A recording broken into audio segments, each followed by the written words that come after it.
Vendimi Wizz për ta vendosur bazën e saj në aeroportin ndërkombëtar të Prishtinës është dëshmi se Kosova po shihet gjithnjë më shumë si vend i besueshëm për investime me perspektivë të qartë zhvillimi, si dhe me potencial të madh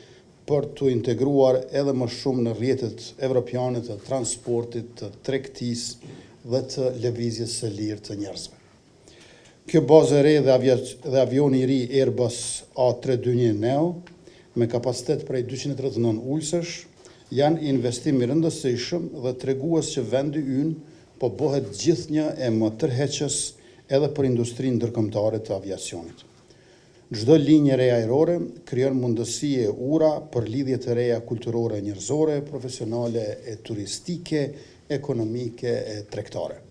Në kontekstin rajonal, viteve të fundit, aeroporti i Prishtinës është rritur me dinamikë të lartë.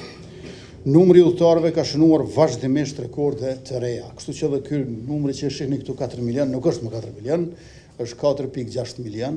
po i afrohemi ngadalë por sigurt edhe shifrës për 5 milion pasagerë në aeroportin ndërkombëtar të Prishtinës, me që rast krahasuar me vitin 2024 në vitin e kaluar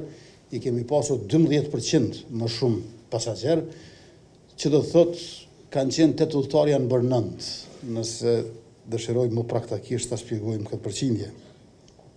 E tash ne jemi të interesuar që numri i udhëtarëve i cili po rritet gjithashtu të ketë edhe bileta sa më të lira në mënyrë që qarkullimi të jetë sa më i përballueshëm.